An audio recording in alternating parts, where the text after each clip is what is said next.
আংশিক পিকনিক অনুষ্ঠানকে কেন্দ্র করে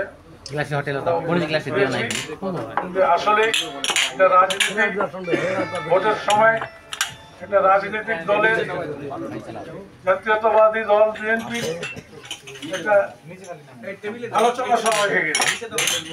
তাই এখানে উপস্থিত আছেন আমাদের জাতীয়তাবাদী দলের বিএনপির সংগ্রামী সভাপতি জামালউদ্দিন সাহেব, উপস্থিত আছেন ৫ নম্বর ইউনিয়ন বিএনপির সভাপতি আমির, উপস্থিত আছেন হরিপুর উপজেলা কৃষক দলের সভাপতি হাফিজউদ্দিন, উপস্থিত আছেন সাংগঠনিক সম্পাদক অ্যাডভোকেট ইব্রাহিম, উপস্থিত আছেন ৫ নম্বর ইউনিয়ন পরিষদের চেয়ারম্যান বাংলাদেশ জাতীয়তাবাদী দলের সহ সভাপতি হরিপুর উপজেলা। সামনে উপস্থিত অনেক মুরব্বী আছেন, অনেক আমাদের কর্মী ভাইয়েরা আছেন, অনেক সমর্থক বিন্দু আছেন, সবাই জাতীয়তাবাদী দলের লোকজন এখানে উপস্থিত আছেন আশা করি। সবাইকে ধন্যবাদ। আসসালামু আলাইকুম ওয়া রাহমাতুল্লাহ।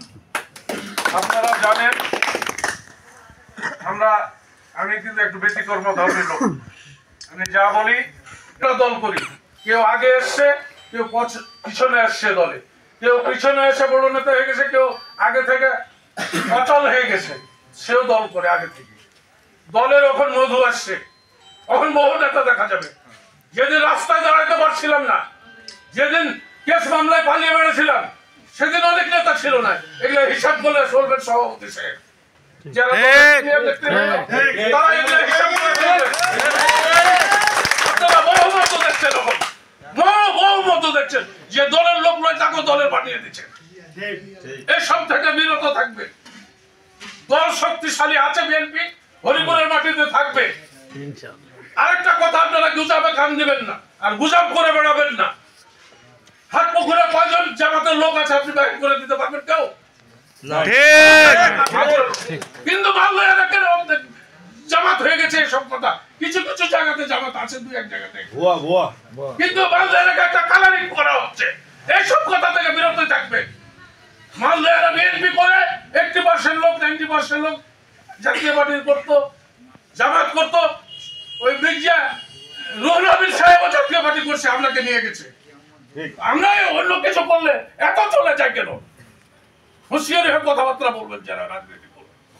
ভালো করে বলছি, মহাসচিবের কানে দেওয়া হয়েছে মালদার অর্ধেক জামাত, ফয়সালের কানে দেওয়া হয়েছে অর্ধেক জামাত।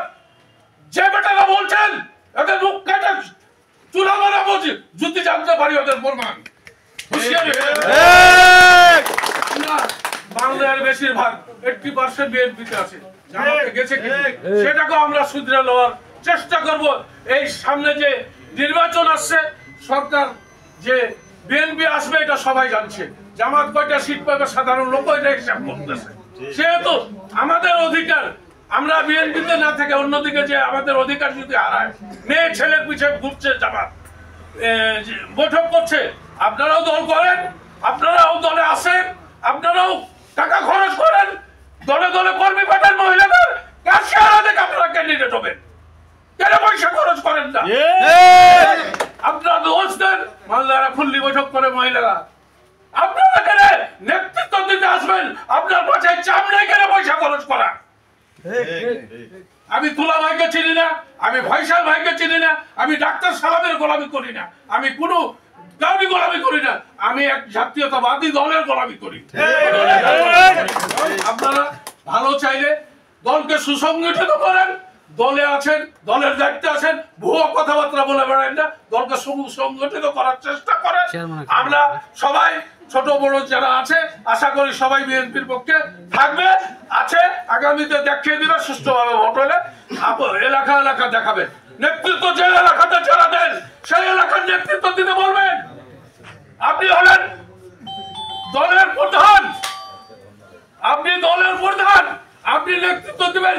আমগায় কি হচ্ছে, জাদুরানিতে কি হচ্ছে, হরিপুরে কি হচ্ছে, হাটপুকুরে কি হচ্ছে, দনগায় কি হচ্ছে, নেতৃত্ব চিহ্নিত করবেন। আপনি ভুয়া নেতৃত্ব করবেন না আশা করি। দয়া করে ভুল ত্রুটি হলে ক্ষমা দৃষ্টিতে দেখেন। এগুলো আমি শেষ করছি। সবাইকে ধন্যবাদ। আসসালামু আলাইকুম। কে বলে রে জিয়া নয়, জিয়া সারা বাংলায়। ধন্যবাদ।